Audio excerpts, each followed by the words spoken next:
여러 해 전에 목사님들과 함께 미국 선진교회 탐방을 간 적이 있습니다. 한 20명 정도 되는 목사님과 또 그 사모님들 같이 갔었는데요. 미국 동부 지역의 여러 교회들을 다니면서 그 교회들의 특징들을 살펴보고 또 그 담임 목사님과 대화하고 여러 가지를 배우는 그런 귀한 시간이었습니다. 그런데 한 번은 워싱턴 근교의 어떤 교회를 갔는데 굉장히 큰 교회였습니다. 성도 수가 수만 명이 되는 그런 큰 교회였는데요. 그 교회 담임 목사님이 아주 유명한 분이었죠.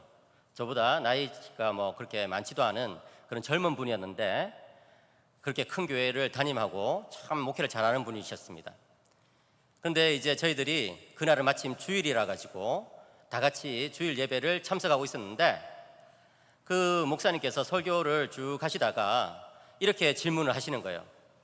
여러분, 우리 그리스도인들은 마음대로 살아도 될까요? 안 될까요? 이렇게 질문을 하시는 거예요. 그래서 저는 당연히 제 마음속으로 당연히 우리 그리스도인들은 마음대로 살면 안 되지, 그렇게 하면 안 되잖아, 이런 생각이 들었는데 그 목사님의 대답은 굉장히 독특했습니다. 그분은 이렇게 말했어요. 우리 그리스도인들은 마음대로 살아도 됩니다. 왜냐하면 하나님께서 우리 마음을 선하게 바꿔주셨기 때문입니다. 와, 제가 그 설교를 들으면서 굉장한 깨달음을 얻게 되었습니다. 아, 그렇구나. 우리들은 이때까지 우리 그리스도인의 마음에 대해서 늘 안 좋게만 생각을 했었는데 사실은 영적인 실체를 보면 정말 변화된 우리들의 어떤 그 새사람적인 관점을 보면 우리 그리스도인들은 마음대로 살아도 되는구나. 그 마음은 성령님께서 주신 새 마음이니까 말이죠. 사도 바울이 로마서 6장과 7장에서 말하고 있는 바가 바로 그것입니다. 6장과 7장에서 그리스도인과 죄의 문제를 다루고 있는데요, 그리스도인이 죄를 짓느냐 안 짓느냐 하는 이 부분에 있어서 바울의 대답은 뭐라고요? 그리스도인이 죄를 짓는다 안 짓는다? 안 짓는다, 그죠? 아직도 짓는다라고 하는 분들은 지난주 설교를 안 들으신 분이라는 것을 스스로 드러내는 것입니다. 다시 제가 묻겠습니다. 여러분, 원리적으로 따지자면 그리스도인은 죄를 짓는다 안 짓는다? 안 짓는다는 거예요. 왜 그럴까요? 6장 전반부에 우리는 그리스도와 연합했기 때문에, 6장 후반부에 우리는 의의 종이 되었기 때문에 그리스도인들은 죄를 짓지 않는 것이 오히려 더 당연하다는 것이죠. 이제 7장 전반부에서 사도 바울은 그리스도인이 죄를 지을 수 없는 또 다른 이유를 제시하고 있는데 그것은 그리스도인은 예수님과 결혼했기 때문에 죄를 지을 수 없다는 거예요. 한번 따라해 볼까요? 우리는 예수님과 결혼했다. 여러분들 가운데 싱글도 있을 것이고 또 남편이나 아내와 사별한 분도 계실 텐데 영적인 관점에서 보자면 우리 중에 싱글은 아무도 없는 거예요. 혼자 사는 사람 아무도 없는 거예요. 우리가 참된 그리스도인이라면 다 그리스도와 결혼한 사람이거든요. 7장 1절에서 사도 바울이 이렇게 말씀합니다. 형제들아, 내가 법 아는 자들에게 말하노니 너희는 그 법이 사람이 살 동안만 그를 주관하는 줄 알지 못하느냐. 여기 법 아는 사람이라는 것은 율법을 아는 사람, 즉 유대인을 뜻합니다. 유대인들이 계속해서 야 바울, 너처럼 가르치면 신자들이 착하게 살려고 하겠냐, 율법을 지키려고 하겠냐 이렇게 따지니까 그에 대해서 바울이 이 7장에서 답을 주는 것이죠. 바울의 대전제는 율법은 정말 좋은 것이지만 그 자체로는 참 약하다는 거예요. 여러 가지 한계가 있다는 것이죠. 그러면서 결혼 비유를 가지고 옵니다. 2절과 3절을 보십시오.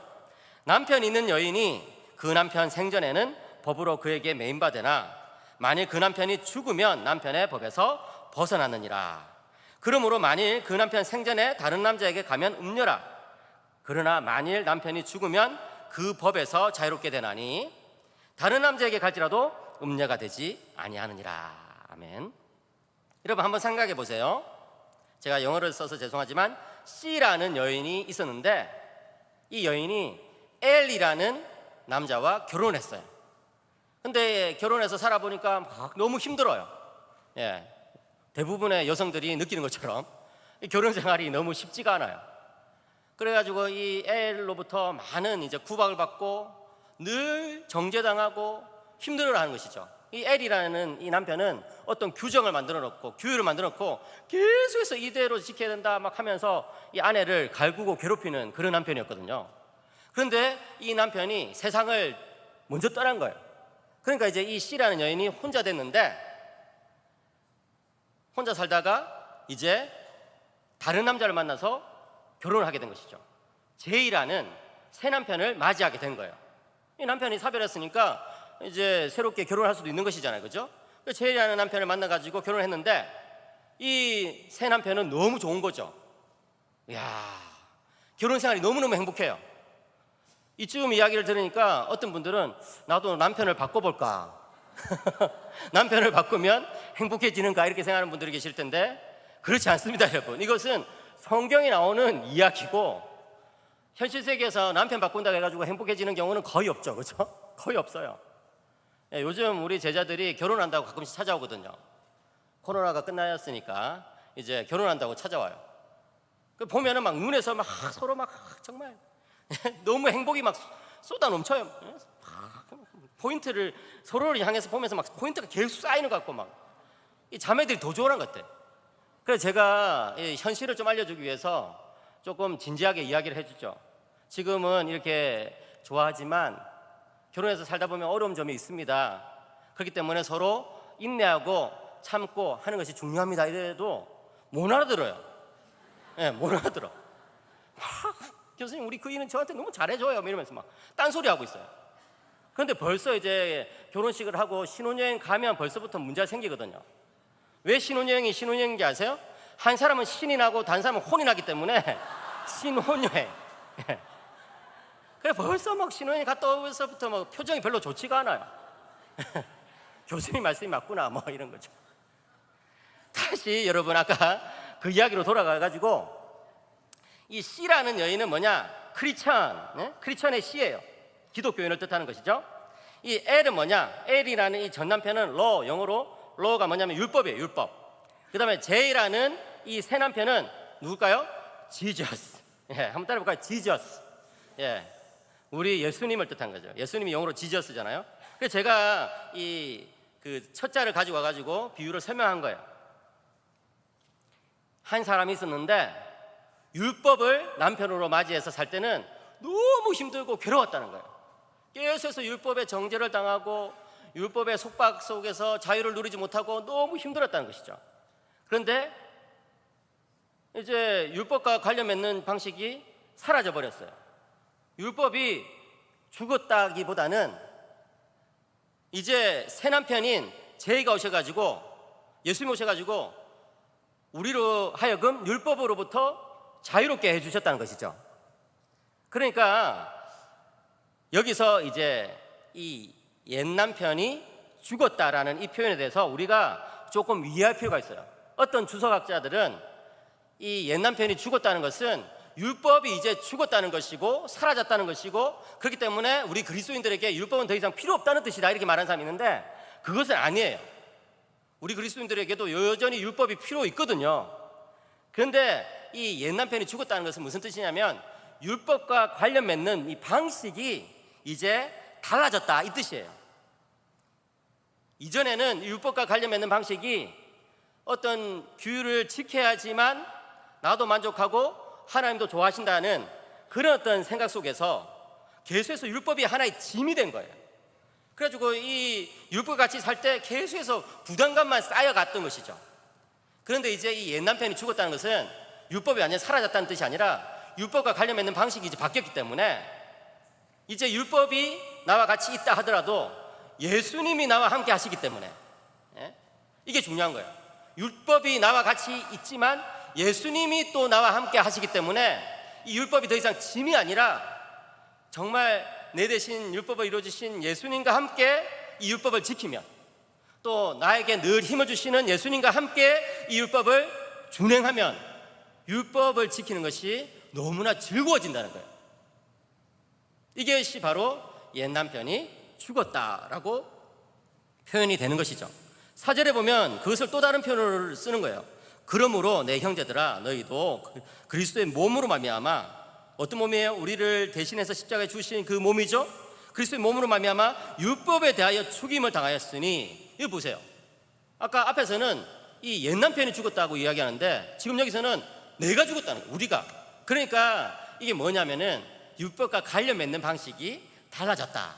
율법과 관련 맺는 옛 방식이 죽었다, 사라졌다, 이렇게 이해된다는 것이죠. 계속 읽겠습니다. 이는 다르니 곧 죽은 자 가운데서 살아나신 이에게 가서 우리가 하나님을 위하여 열매를 맺게 하려 함이라. 아멘. 그렇기 때문에 여러분, 율법을 말이에요, 예수님 바깥에서 지키려고 하면 힘들어요, 괴로워요. 이 율법에 의해서 정죄당할 수밖에 없어요. 그런데 이 율법을 말이에요, 예수님 안에서 지키려고 하면 이 율법이 우리에게 좋은 하나님의 선물이 된다는 것이죠. 그러니까 사도 바울이 유대인들에게 그렇게 이야기해 주는 거예요.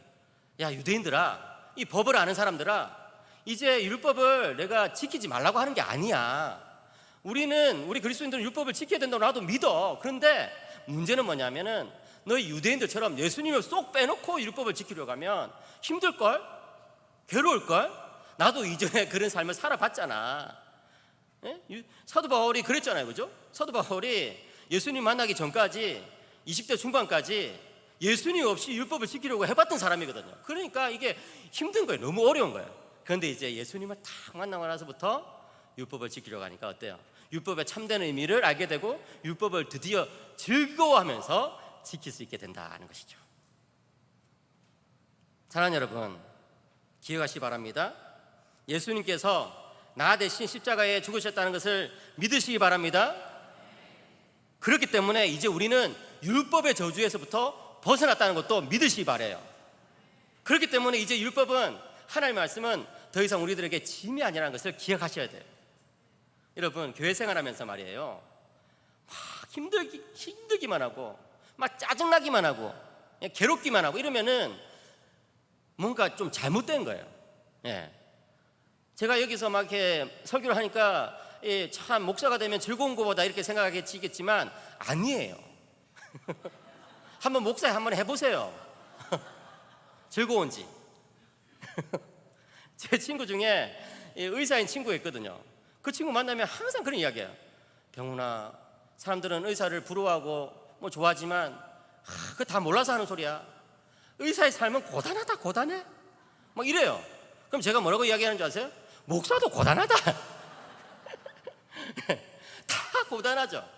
그런데 제가 목사인 제가 하는 말씀을 준비할 때 만약 고단하기만 하고 힘들기만 하고 괴롭기만 하다 이러면은 그건 좋은 목사가 아닌 거죠. 참된 목사가 아닌 거예요. 어렵지만 힘들지만 즐거움이 있어요.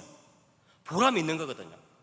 사랑하는 성도 여러분, 그런 보람이 있는 신앙생활을 하시기를 축복합니다. 어떻게? 그리스도를 남편으로 모시고 살아갈 때. 여러분, 우리 인생에서 진정한 행복은 어떻게 주어집니까?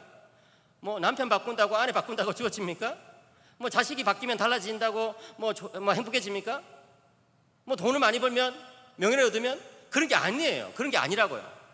우리 인생이 진정으로 행복해지는 길은 예수님을 우리의 신랑으로, 참된 남편으로 맞이할 때인 것을 믿으시기를 축복합니다.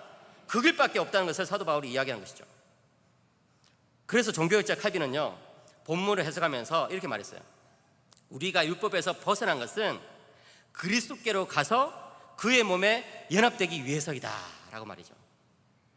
율법으로부터 벗어났다는 것은 율법이 더 이상 소용이 없다 이런 뜻이 아니라 이제 그리스도와 연합되었기 때문에 율법을 즐겁게 지키게 된다, 이 뜻이라고요.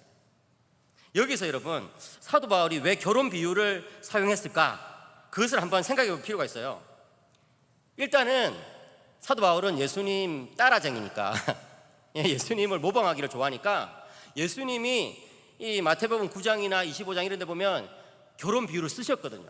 그러니까 사도 바울도 결혼 비유를 쓰고 있는 거예요. 사도 바울의 이 편지를 A4 종이로 쭉 뽑아보면 한 80페이지 정도 된다고 하거든요. 그런데 예수님의 말씀이 어느 정도 많이 인용됐냐 하면은 직간접적으로 인용된 것을 다 따져보면 100번이 넘게 인용됐다는 것이죠. 그러니까 사도 바울이 그만큼 예수님 따라장이에요. 여러분들이 어떤 논문을 쓰는데 80페이지짜리 논문을 쓰는데 어떤 한 사람의 글을 100번 넘게 인용한다 이러면 표절입니다, 여러분. 그런 논문은 통과되지가 않아요. 그런데 사도 바울은 예수님을 계속 모방했어요. 따라했어요. 왜 그럴까요? 예수님의 종이니까. 글 쓰는 스타일도 예수님 따라간 것이죠. 그런데 그와 함께 사도 바울이 여기서 결혼 비유를 쓴 것은 굉장히 중요한 이유가 있습니다. 뭐냐? 구약에서부터 하나님이 우리의 남편이다라고 계속해서 말하고 있잖아요. 구약에서부터 여호와는 우리의 남편이시다, 그죠? 계속해서 이야기하고 있어요. 그렇다면 왜 성경은 구약과 신약에서 결혼 비유를 써가지고 우리와 하나님과의 관계를, 우리와 예수님 관계를 그렇게 묘사하고 있을까요? 그것은 신앙을 가진다는 것은 사랑에 빠지는 것과 비슷하기 때문이에요. 사랑하는 여러분, 여러분들이 신앙생활을 정말 뜨겁게 했을 때, 또 여러분들이 예수님을 처음 믿었을 때를 한번 생각해 보세요. 저는 아직도 기억하거든요. 중학교 2학년 때 예수님을 믿었다고요. 저기 합천으로 수련회를 가가지고 그때 처음으로 예수님 만나가지고 예수님 믿었거든요. 정말 너무너무 기뻐요. 저희 집이 양정에 있었고 제가 저기 전포동에 있는 이 중학교를 다니고 있었는데, 이 집에서 학교까지 갈 때, 또 학교에서 집에 올 때 늘 이렇게 통과하는 길에 나무들이 막 서 있었어요. 은행나무들이 특별히 많았어요. 그런데 여름 수련회 때 예수님 만났으니까 이제 곧 가을이 찾아왔잖아요. 가을이 되면 단풍이 들잖아요. 은행나무에 이렇게 막 색깔이 변해가지고 노란색으로 변하는데 그 모습이 너무너무 아름다워요. 이전에 은행나무는 저하고 아무런 상관이 없었어요. 근데 제가 예수님을 만나고 나서 보니까, 예수님이 저희 신랑이 되고 나서 보니까, 예수님과 이게 사랑에 빠지고 나서 보니까 은행나무가 신기하게 보여요. 너무 아름다워요. 그래가지고 그 앞에 서가지고 막 찬양을 부르고 그랬어요. 전포동 앞에 있는 은행나무 앞에서 찬양을 불렀어요. 누가 봤으면 저 사람은 나무로 섬기는가 보다 그렇게 생각했을지도 모르는데, 그래요 여러분, 예수님을 믿는다는 것은 예수님과 사랑에 빠지는 거예요. 청교도 좋은 의원이라는 사람은 예수님이 너무 사랑스러워서 상사병에 걸려보지 못하는 크리스찬은 크리스찬이라고 불릴 자격이 없다, 이런 말을 했어요. 사랑하는 성도님 여러분, 여러분들은 예수님이 좋으십니까? 여러분들이 정말 예수님이 사랑스럽고 예수님 너무 좋아가지고 그냥 자나깨나 예수님밖에 생각이 안 난다라고 한다면 여러분들은 신앙생활을 멋지게 하고 계시는 거예요. 그런데 뭐 예수님 생각해도 뭐 그저 그래 이러면 이 밤에 다시금 그 사랑을 회복시켜달라고 기도하시기를 축복합니다. 교부 어거스틴은요, 사랑이란 뭐냐? 사랑이란 하나가 되기 위한 움직임이다 라고 말했어요. 와, 진짜 너무 멋있죠? 이 교부 어거스틴이 책을 134권을 썼거든요. 여러분, 유명해지는 방법이 그렇게 어려운 게 아니에요. 이렇게 멋진 말로 된 책을 134권을 쓰면 유명해집니다. 그냥 누군가를 사랑하게 되면 하나가 되고 싶잖아요. 그러니까 하나님이, 또 예수님이 우리를 신부로 맞이한다는 그 뜻은 내가 너와 하나가 되고 싶어, 내가 끊임없이 너와 하나가 되고 싶어 하는 그런 고백인 것이죠. 사랑하는 여러분, 예수님의 고백이 여러분들의 가슴에 와닿기를 축복합니다. 그것 때문에 우리는 살아가는 거라고요. 세상이 힘들고 호주머니에 돈은 좀 없고 뭐 학생들은 성적이 좀 잘 오르지도 않고 스트레스 받는 일이 있어도, 가정에 어려움이 있고 내 몸이 좀 아프고 이래도 예수님의 그 한마디 말 때문에 내가 너를 사랑한다, 내가 너와 하나가 되고 싶다, 그 한마디 말 때문에 힘을 얻는 것이 바로 그리스도인이에요. 인간 세계에서 결혼은 참된 사랑을 경험할 수도 있고 그렇지 못할 수도 있잖아요. 오늘날 우리는요 거의 매일 뉴스에서 연인들끼리도 막 데이트 폭력이 막 난무한다는 그런 소식을 접하게 되죠. 오늘날 우리는요 뉴스에서 부부 사이에도 막 가정 폭력 이런 것들이 있다는 것을 듣게 되죠. 이혼이 얼마나 많은지 몰라요. 그런데 여러분, 기억하시 바랍니다. 남편 되신 우리 예수님은 우리에게 단 하나도 나쁜 일을 하지 않으십니다. 우리를 신부로 삼아 주신 예수님은 우리 삶의 그 어떤 것도 나쁜 의도로 행하신 것이 없습니다. 그렇다고 한다면 여러분, 우리는 우리 삶을 바라보는 관점이 달라지게 돼 있어요. 저는 지난 여름에 감사에 대해서 묵상하다가 감사의 정의를 하나 새로 만들었어요. 감사란 뭐냐? 감사란 예수님이 뿌려놓은 사랑의 흔적을 찾아가는 과정이다. 여러분, 예수님이 우리를 사랑하는 남편이라는 것을 믿으십니까? 그렇다면 여러분, 남편이 아내를 위해서 선물을 준비하는 것처럼 예수님이 우리 삶에 많은 선물들을 준비했다는 것을 믿으시고 그 선물을 삶 속에서 발견하는 분들이 되시기를 축복합니다. 그게 바로 감사라고요. 감사. 죄를 극복하는 것도 마찬가지예요. 우리 그리스도인들은 죄를 지을 수 없다. 사도 바울이 그렇게 가르쳐요. 왜 죄를 지을 수 없을까요? 죄가 막연하게 싫기 때문에? 그게 아니에요. 그게 아니라고요. 예수님이 너무 좋기 때문에, 예수님이 너무 사랑스럽기 때문에 예수님과 우리를 조금이라도 멀게 하는 이 죄를 지을 수가 없는 거죠. 이 죄를 가까이 할 수가 없는 것이죠. 그렇기 때문에 여러분, 죄를 극복하는 가장 큰 원천은 죄에 대한 미움이 아니라 예수님에 대한 사랑이라는 것을 기억하시기를 축복합니다. 여러분들 가운데 반복되는 죄에 빠지는 사람이 있습니까? 예수님, 이 죄를 짓지 않게 해주세요, 이렇게 기도하지 마시고, 예수님, 제가 예수님을 더 사랑하게 해주세요. 제가 아는 어떤 거룩한 목회자는요, 이렇게 기도했어요. 내가 이전에 죄를 사랑했던 것만큼이나 내가 이제 예수님을 사랑한다면 나는 정말 거룩한 사람이 되었을 텐데, 그러지 못하는 내 자신이 너무 부끄럽다라고 말이죠. 그래요 여러분, 예전에 우리는 얼마나 죄를 사랑했습니까? 그런데 이제 예수님이 우리의 신랑이 되어주셨잖아요. 그럼 이제 어떻게 살아야 될까요? 예수님을 사랑해야죠. 이전에 죄를 향해서 달려가던 그 열정과 그 열심보다 몇 배나 더 강한 열정과 열심으로 이제 예수님을 향해서 달려가셔야죠. 예수님을 사랑하는 분들이 되시기를 축복합니다. 예수님의 사랑은 끊어지질 않아요. 예수님의 사랑은요, 단절되질 않아요. 제가 15살 때 예수님을 만나고 나서 지금까지 30년이 더 넘는 세월 동안 정말 확신하는 단 한 가지 사실은 예수님의 사랑은 끊어지지 않는다는 거예요. 왜요? 예수님의 사랑은 변하지 않거든요. 사랑하는 여러분, 우리가 아무리 죄를 지어 저 나락으로 떨어진다 하더라도, 우리가 인생에 대해서 정말 절망하고 자포자기하여서 우리 인생을 정말 놓고 싶은 그런 순간이 있다 하더라도 분명한 사실이 무엇입니까? 예수님은 여전히 우리를 사랑하신다는 사실입니다. 예수님이 우리를 사랑하신 이유는 우리 안에 있는 것이 아니라 예수님 안에 있습니다. 예수님이 우리를 사랑하시로 작정하셨기 때문에 그 사랑은 변하지 않아요. 그렇게 이야기를 해줬는데 감사하게도 그 형제가 더 이상 자해를 하지 않아요. 지금까지 1년이 넘은 지금까지 잘 살아가고 있는 것이죠. 사랑하는 여러분, 예수님을 기억하면 기억할수록 죄를 극복하게 될 것입니다. 사랑하는 여러분, 예수님을 기억하면 기억할수록 고난 가운데서도 힘을 얻게 될 것입니다. 예수님을 사랑하면 사랑할수록 더 거룩하게 살게 될 것입니다. 그런 은혜가 여러분들에게 있기를 축복합니다. 그런데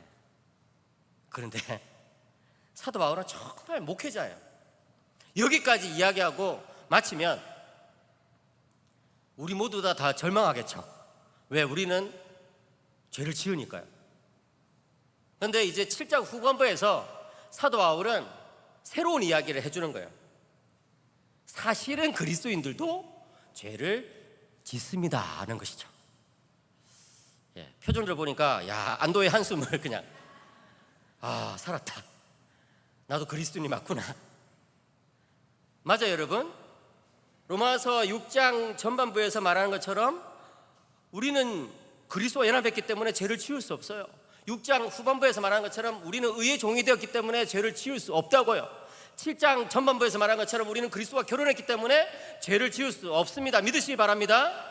그런데 원리상 죄를 지을 수 없다는 것이지 실제적으로는 죄를 짓는다는 거예요. 왜 그러냐? 두 가지 이유가 있어요. 7장 후반부에서 사도 바울은 두 가지 이유를 제시하는데, 첫째로 율법이 연약하기 때문에 그리스도인도 여전히 죄를 짓는다는 거예요. 로마서 7장 7절 이하에서 사도 바울은 율법은 좋은 것이라고 계속해서 이야기해요. 왜? 자칫 잘못하면 율법이 나쁜 거 아니야? 왜 나쁜 것을 우리한테 주셨대?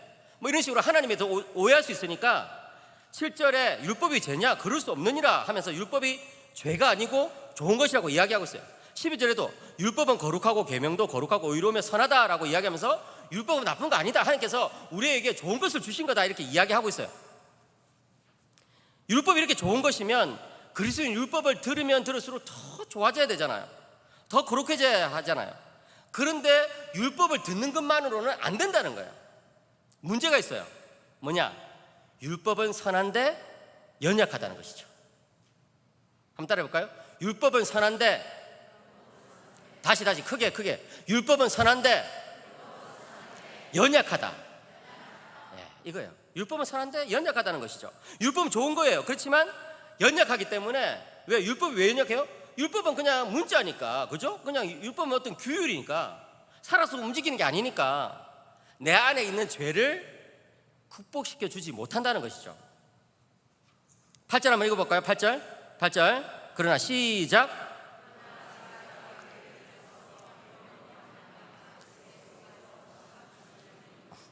이는 율법이 없으면 죄가 죽은 것임이라. 이게 무슨 뜻일까요? 죄가 기회를 타가지고 계명을 막 이용해가지고 내 속에서 탐심을 이룬다.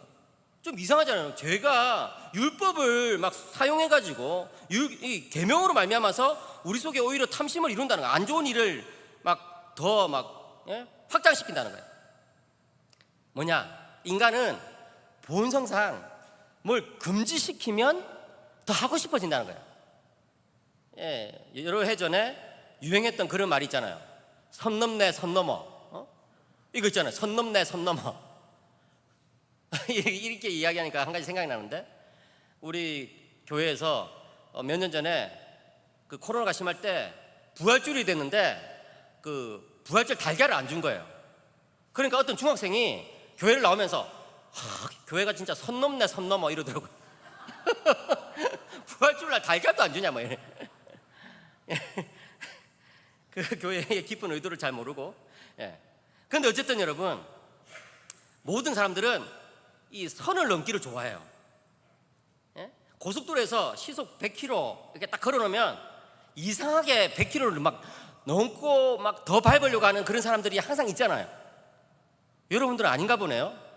저만 그렇습니까? 또 영화가 성인용이다, 막 19금 이렇게 성인용이다 이러면 이상하게 막 더 보고 싶은 막 그런 욕구들이 있거든요. 또 계곡물에서, 계곡에 놀러 가서 계곡물에서 막 들어가지 못시오 이렇게 팻말을 딱 세워놓으면 항상 거기 가가지고 막 수영하고 막 사진 찍고 하는 사람들이 있거든요. 부모님이 냉장고 안에 아이스크림이 이제 여러 개 이제 들어있는데 하루에 한 개씩만 먹어야 돼, 한 개 이상 먹으면 안 돼 이러면은, 형 아이스크림 많대, 먹자 이러면서 막 계속 먹고, 뭐요? 이게 다 선 넘네 선 넘어. 인간은요 금지된 것을 이렇게 막 넘어가려고 하는 그런 욕구가 있는데, 율법은 이런 욕구를 못 막아준다는 거예요. 오히려 율법이 계속해서 막 금지시키고 하면 또 넘어가려고, 또 금지시키면 또 넘어가려고. 여러분, 세상의 법이 갈수록 점점 많아지잖아요. 왜 법이 그렇게 많아질까요? 사람들이 선 넘네 선 넘어 계속해서 법의 망을 피해가지고 막 계속 막 엉뚱한 짓을 하니까 또 다른 법을 만들고, 그러니까 또 막 넘어가고. 이런 것은 우리 그리스도인들도 마찬가지일 수 있다고 사도 바울이 말해요. 10절과 11절. 생명에 이르게 할 그 계명이 내게 대하여 도리어 사망에 이르게 하는 것이 되었도다. 11절 같이 읽을까요? 시작. 죄가 기회를 타서 계명으로 말미암아 나를 속이고 그것으로 나를 죽였는지라.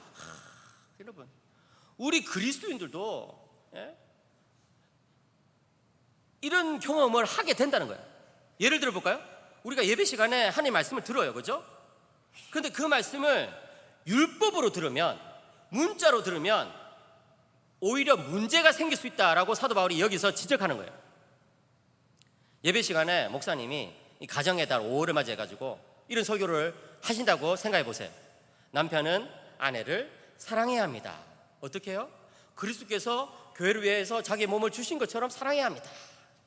그리고 아내는 남편에게 복종해야 합니다. 어떻게 해요? 교회가 그리스도께 복종하듯이 그렇게 복종해야 됩니다. 이렇게 정말 귀한 설교를 해 주셨어요. 근데 그 설교를 들은 어떤 부부가 이제 집에 가면서 차 안에서 서로 대화하는 거예요.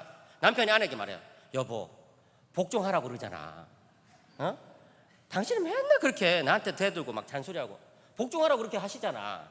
그러면 이제 이 아내가 가만히 있습니까? 가만히 안 있죠. 여보, 설교 똑바로 들었어야지. 응? 남편이 아내를 사랑하라고 하셨잖아요. 응? 그리스도께서 자기 몸을 주신 것처럼 그렇게 사랑하라고 하셨잖아요. 그런데 당신이 그렇게 해본 적이 있어? 이러면서 막, 제가 너무 리얼하게 했습니까? 무슨 뭐 우리 집의 상황을 뭐 이렇게 재현한 것처럼 이렇게 상상하는 분이 있는데 그렇지 않습니다, 여러분. 예. 상상하지 마세요. 이러면서 이제 남편과 아내가 막 집으로 돌아가는 차 안에서 서로 막 다투게 될 때 이게 뭐예요? 죄가 기회를 타서 계명으로 말미암아, 말씀, 설교로 말미암아 나를 속이고 그것으로 나를 죽였다는 거예요. 또 나를 쓰러뜨리고 넘어지게 만들고 오히려 더 막 죄짓게 만들어요. 이런 경험들을 우리는 많이 하잖아요, 그죠? 예? 죄가 하나님의 말씀을 이용해 먹는 이 경험들, 그럴 때 우리는 말씀을 들었지만 속게 되고, 이상한 말이지만 여러분, 말씀 때문에 도리어 죄를 짓게 되는 상황이 생길 수도 있다. 와, 여러분, 이게 충격적이죠. 설교 때문에 오히려 죄를 짓게 되는 상황이 생길 수도 있다는 거예요. 그게 뭐 설교자의 문제가 아니라, 예? 이 우리 속에 있는 이 죄가 그만큼 무서운데 말씀을 율법으로 들으면 죄에 쏟게 된다는 것이죠.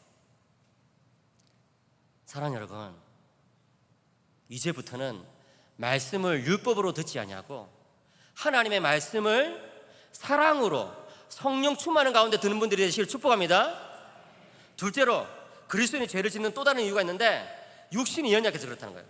여기서 육신이 연약하다는 것은 아직 죄성이 우리 안에 남아있다는 의미예요. 여러분, 아까 말했던 교부 아구스티누스는 똑같은 사람입니다. 어거스틴, 아구스티누스 똑같은 사람이에요. 신자 안에도 여전히 타락한 본성의 잔재가 남아있다라고 이야기하고 있어요. 한번 따라해볼까요? 타락한 본성의 잔재. 예, 말이 좀 어렵죠. 예, 글을 너무 쉽게 쓰면 우습게 봐요. 그러니까 아구스티누스가 가끔씩은 이렇게 막 글을 어렵게 써가지고 막 계속 고민하게 만들어요. 타락한 본성의 잔재라는 이 말은 뭐냐면, 우리의 타락한 본성이 예수님을 믿고 나서 달라졌을까요? 안 달라졌을까요? 달라졌다는 거예요. 달라졌어요. 그런데 옛 본성의 잔재가 남아있대요. 잔재라는 것은 찌꺼기, 그죠? 이 남아있는 그런 것들이 있다는 거예요. 예를 들어 볼까요? 이 마약 공장이, 마약 이야기해서 죄송합니다. 예. 근데 어쨌든 이제 좀 실감나게 설명하기 위해서 그렇게 하는 거예요. 마약 공장이 옛날에는 우리 마음속에서 막 돌아가고 있었어요. 예수 믿기 전에는, 예? 막 신자가 되기 전에는 마약 공장이 우리 속에서 막 돌아가가지고 마약을 계속 생산해가지고, 그래가지고 그 마약을 먹고 막 취하고 막, 예, 막 나쁜 짓 하고 자기도 자기를 괴롭히고 다른 사람도 괴롭히고 막 이렇게 사는 것이 불신자의 모습이라고 한다면, 신자는요 이제 마약 공장이 멈췄어요. 그냥 마약 공장이 딱 멈췄어요. 옛 본성이 멈췄어요. 그런데 옛날에 만들어놓은 마약의 잔재가 남아있는 거예요. 말하자면 옛날에 만들어놓은 마약의 이제 찌꺼기들이 우리 안에 막 이렇게 돌아다니거든요. 그런데 이제 우리가 성령 충만하고 막 은혜 받고 이러면은 막 그것을 쳐다보지도 않죠. 그런데 우리가 막 기도도 잘 안 하고 예배도 막 가끔씩 빼먹고, 그죠? 막 그 비대면 예배 드린다고 막 이제 영상으로 예배 드리지만 막 꾸벅꾸벅 졸고 다 찔리시죠? 이렇게 하다 보면 슬그머니 저 마약을 한번 먹어볼까? 이러면서 이제 손이 쓱 가가지고 막 이게 좀 먹고 취하고 막 엉뚱한 짓을 한다는 거예요. 이게 뭐야? 이게 뭐냐면은 우리 육신이 연약하다는 것이죠. 여기서 육신이 연약하다는 것은 우리 몸뚱아리가 연약하다 이런 뜻이기 이전에 옛 본성의 잔재가 남아있다는 거예요. 이런 모습에 대해서 사도 바울은 마음과 행동이 따로 놀고 있다라고 말하고 있어요. 이런 현상을 철학자들도 통찰했어요. 예를 들어서 고대의 철학자 아리스토텔레스는 원함과 행함이 차이가 날 때가 있는데 이것이 바로 아크라시아다 이렇게 했어요. 아크라시아, 좀 어려운 헬라 단어죠. 이것은 뭐 듣고 잊어버리세요. 어쨌든 원하는 것은 선한 것인데, 도덕적으로 윤리적으로 살고 싶은데 행한 것은 악을 행하고 나쁜 짓을 행한다, 이런 것들을 벌써 철학자들이 다 알고 있었다는 것이죠. 그런데 문제는 뭐냐? 철학자들은 문제 분석은 했는데 답을 줄 수는 없어요. 왜? 우리 안에 답이 없거든요. 우리 안에 답이 없어요. 15절에 보세요. 내가 행하는 것을 내가 알지 못하노니. 도대체 내가 어떻게 살았는지 나도 모르겠다는 거예요. 그 내가 원하는 것은 행하지 아니하고 도리어 미워하는 것을 행함이라. 내가 원하는 거 뭐예요? 하나님의 율법, 선한 거, 좋은 거잖아요. 그거 행하지 않고 도리어 미워하는 거, 막 악한 거, 이런 거잖아요. 그걸 도리어 행하고 있다는 거예요.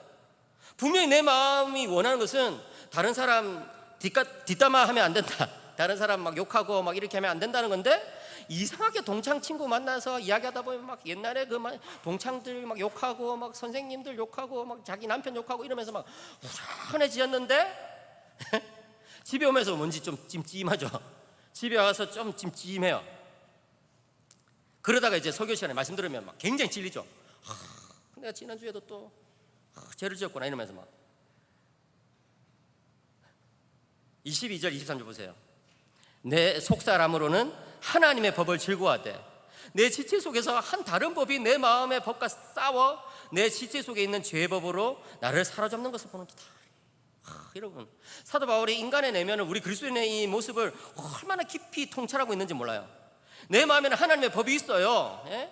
하나님의 법에 순종하려고 하는 그런 선한 마음이 있어요. 그런데 내 육신에는, 내 몸에는, 나의 지체에는, 다시 말해서 내 눈, 내 귀, 내 입, 내 손, 내 발에는 죄법이 막 거하고 있다는 거예요. 그래서 기회가 되면 막 이런 것들이 설치고 다닌다는 거예요. 그래가지고 여러분, 우리가 막 누구 만나가지고 막 이렇게 뒷담화하고 막 이렇게 하고 나서 집에 오면서 이놈의 입이 문제, 이놈의 입이 문제다. 다 같이 한번 해볼까요, 여러분? 이놈의 입이 문제다 한번 해보세요. 이놈의 입이 문제다. 너무 이쁜 척 하지 마시고, 이놈의 입이 문제다 이런 찬양대에서 너무 예쁜 척 하시는데 입을 쓰다듬지 말고 입을 때려야 돼. 때려야 돼. 이놈의 입이 문제다. 20절에서 사도 바울이 그 이야기를 하고 있어요. 만일 내가 원하지 아니하는 그것을 하면 이 일을 행하는 자는 내가 아니요 내 속에 거하는 죄니라. 여러분, 이 말이 좀 이상하지 않아요? 죄를 짓는 것은 자기인데 자기가 죄를 짓는 게 아니고 내 속에서 죄가 죄를 짓는다는 거예요. 무슨 죄가 죄를 지어요? 자기가 죄를 지었으면서. 이게 바로 아까 제가 말했던 넘어지는 자신에 대해서 안타까워하면서 후회하면서 이놈의 입이 문제다, 입이 죄를 지었다, 이런 식의 그런 어떤 상황이란 것이죠. 이 답답한 상황을 어떻게 극복할 수 있을까요? 24절과 25절 같이 한번 읽어볼까요? 시작. 오라 나는 공고한 사람이로다. 이 사망의 몸에서 누가 나를 건져내랴. 우리 주 예수 그리스도로 말미암아 하나님께 감사하리로다. 그런즉 내 자신이 마음으로는 하나님의 법을, 육신으로는 제 법을 섬기노라. 아멘. 이 답답한 상황을 극복할 수 있는 하나의 길이 뭐냐면은 하나님 앞에 나가는 거예요. 오라 나는 공고한 사람이로다 하는 이 말은요, 사람들 앞에서 하는 일이 아니에요. 이야기가 아니에요. 하나님 앞에서 주님 저는 불쌍한 사람입니다. 주님 저는 정말 피곤한 사람입니다. 저는 정말 형편없는 사람입니다 하면서 하나님 앞에서 자신을 쏟아놓는 것이죠. 이렇게 해야 된다는 거예요. 올해 초에 어떤 학생이 저한테 카톡을 보냈어요. 교수님, 사실은 제가 음란물 중독자입니다. 포르노 중독자입니다. 그래서 제가 깜짝 놀랐죠. 굉장히 신실한 형제라고 생각했었는데, 그래서 얼마나 됐습니까? 라고 물었더니 3년이 넘었다는 거예요. 그래서 제가 형제 전화 좀 합시다 이래가지고 전화 통화를 했어요. 어느 정도 상황이 심각합니까? 라고 했더니 교수님, 부끄럽게도 일주일에 교회 가는 날 하루 빼고 6일 동안 하루에 1시간 이상씩 음란물을 본다는 거예요. 그래서 제가 이야기했어요. 형제 그렇게 살면 안 되잖아요. 그러면서 제가 형제 이제 음란물을 끊어야 됩니다. 그러기 위해서 집에 혼자 있지 마시고 밖에 나가시고 또 뭔가 새로운 어떤 취미도 한번 가져보시고 목표를 설정하시고 삶을 좀 의욕적으로 사시고, 그 다음에 또 뭐 이렇게 가까이 지내는 목사님 있으면 좀 상담도 계속해서 지속적으로 받으시고, 이렇게 이야기를 했어요. 그리고 제가 마지막으로 이렇게 이야기했어요. 형제, 음란물을 보시더라도 저하고 하나 약속을 합시다. 교수님 뭡니까? 음란물을 본 즉시로 예수님께 나가시기 바랍니다. 예? 음란물 보고 나서 즉시로 기도하라고요? 예, 음란물 본 즉시로 예수님께 나가시기 바랍니다. 왜냐고요? 예수님 앞에 나갈 때 문제가 해결되기 때문에. 그래요 여러분, 여기 사도 바울이 오라 나는 공고한 사람이로다 라고 했을 때 그것은요, 하나님 앞에 나가라는 거예요. 하나님께로 돌아가라는 거예요. 나 자신의 처지를 알아라는 것이죠. 그렇게 했는데 3주 뒤에 그 형제한테 또다시 연락이 온 거예요. 영상이 하나 왔어요. 보니까 그 형제가 기타를 치면서 찬송을 부르는 영상이었어요. 앞부분에 교수님, 제가 이 음란물 중독을 찬송을 통해서 극복하려고 하는데 기도해 주세요 하면서 찬송을 이렇게 부르는데, 기타를 치면서 찬송 부르는데 그게 뭐냐면은 누군가 널 위하여 기도하네. 누군가 널 위해 기도하네.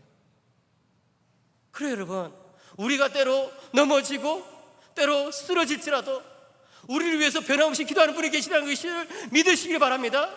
그 누군가가 누굴까요? 바로 예수님이십니다.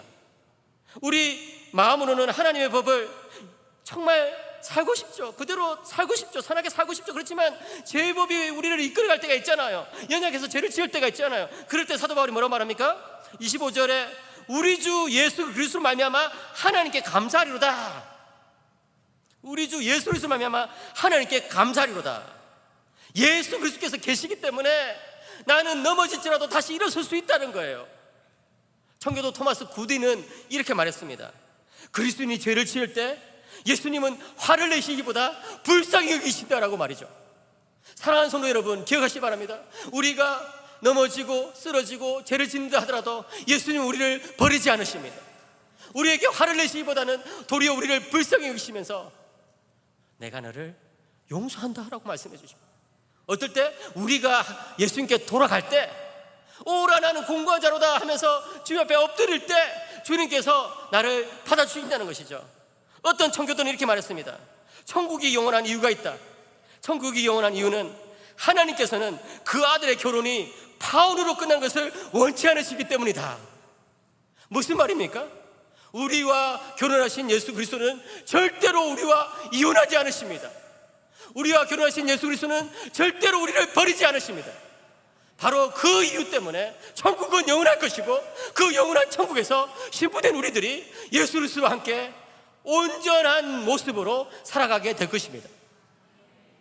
그때가 될 때까지 예수님을 사랑하기 때문에 죄를 극복하고 넘어졌다 하더라도 우리를 사랑하는 그 예수님께로 다시금 나가는 여러분들이 되시기를 주님의 이름으로 간절히 축복합니다.